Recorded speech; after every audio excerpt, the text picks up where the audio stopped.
Nosotros vamos a hablar de lo que son la búsqueda realizada para encontrar Rising Stars. El equipo está conformado por Eli, Jacobo, Catherine, Juan y Alex. Primero que nada, nosotros dividimos esta presentación en el Business and Data Understanding, Data Preparation and Modeling y por último, Analysis and Evaluation. Nuestra primera fase, Business and Data Understanding, nosotros quisiéramos hablar de las siguientes cosas. Primero que nada, evocar las características y aptitudes que tiene un Rising Star. Un Rising Star es un investigador que tiene un gran potencial para poder ser un investigador de alto impacto en los siguientes años. Nosotros asimismo dividimos la investigación en tres categorías más, creando la categoría Rising, que es un investigador con potencial, pero no tanto como el Rising Star, y una categoría llamada Non-Rising, que es un investigador el cual no está en ascenso a convertirse en un gran investigador.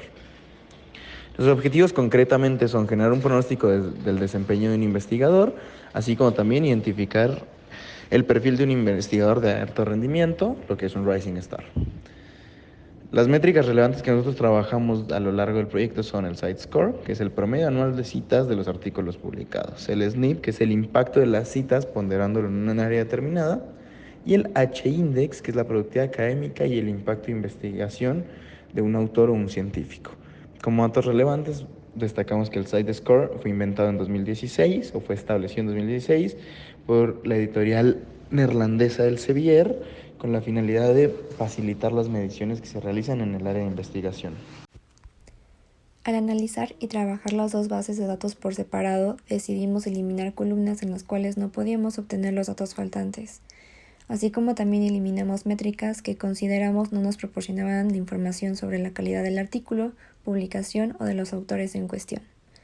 Posteriormente hicimos una selección de columnas relevantes para cada base de datos, y se agrupó la información de la base de publicaciones en base al autor para posteriormente calcular el H-index.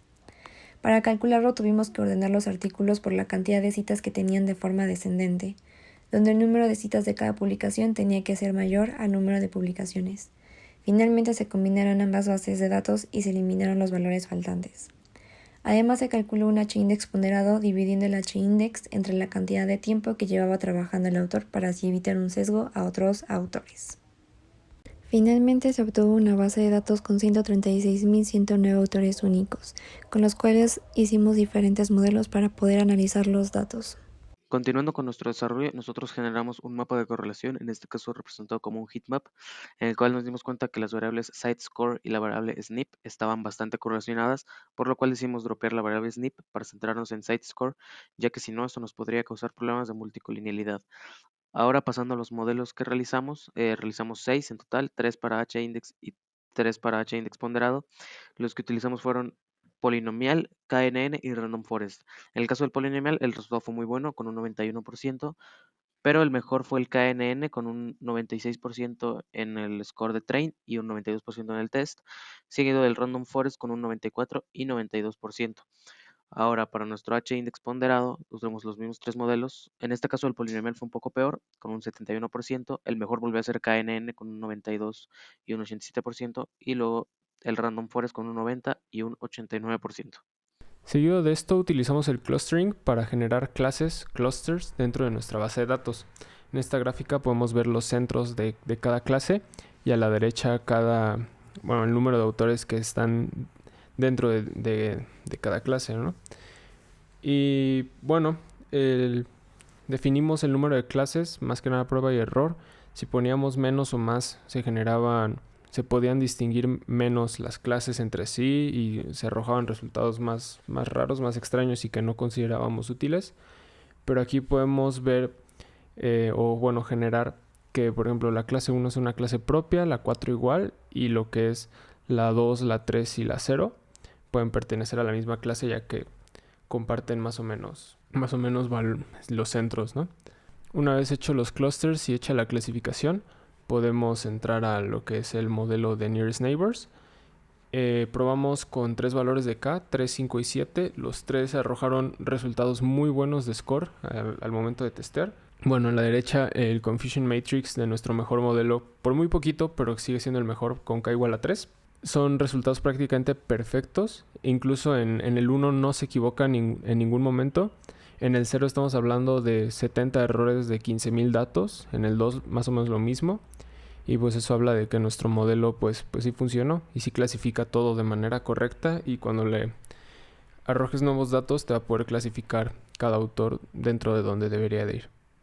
A partir de la información que habíamos creado anteriormente, hicimos un análisis y evaluación de los distintos modelos. Primero, para los modelos de regresión, de los 6 modelos que habíamos elegido, 3 para Chaindex y 3 para Chaindex ponderado, elegimos al final los modelos de KNN para Chaindex y Random Forest para ambos tipos de target. A partir de esto, pues realmente lo que nos pudimos dar cuenta es que a pesar de que nuestra idea de que a Chaindex ponderado pues podría ser algo funcional como para tratar de compensar a aquellos que tuvieran menos tiempo investigando, pues era un poco más difícil poder predecir su desempeño después de un tiempo. Mientras que con H-Index, pues con los datos presentados sí podíamos encontrar un modelo bastante fuerte para obtener información. Además de esto, pues con la clasificación de clusters que ya teníamos, con los clusters que ya teníamos antes logramos clasificarlos. Después de darnos cuenta que el clúster que era el más pequeño además tenía la mayor cantidad de áreas en mayor cantidad, que era Site-Score, SNP y Citations per Publication y Field Weighted Citation Impact.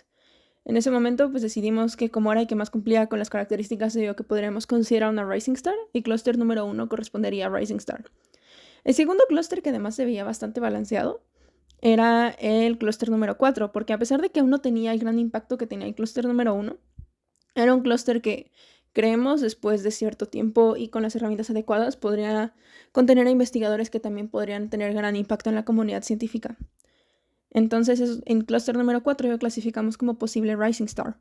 Los otros 3 clústeres, el clúster número 0, el número 2 y el número 3, definimos que realmente no cumplían con tantas características. A pesar de que tenían algunos valores elevados, era completamente desbalanceado y no quedaba acorde de lo que nosotros queríamos buscar.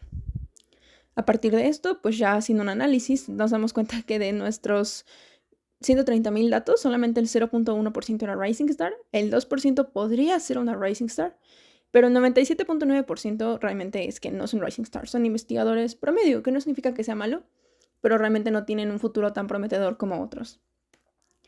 Finalmente, pues creemos que aquí nos acabaría el proceso. En los siguientes pasos podremos mejorar los modelos, considerando mejores y más potentes algoritmos de clasificación y de regresión. Al mismo tiempo, pues conseguir si se puede obtener más información o de la limpieza de datos que se realizó inicialmente, pues agregar más valores, o inclusive definirlo por un área en específico. Y finalmente, pues nos interesaba la parte de implementación, puesto que sería mucho más sencillo que existiera una forma fácil de que pudieran ver la información que nosotros realizamos, y además de muchas gráficas que pues por tiempos no era posible poner en este reporte, y se realizó una pequeña página en GitHub Pages donde podremos incluir un poco más de información y más gráficos que además fueran interactivos para el usuario. Muchas gracias, este fue nuestro reto.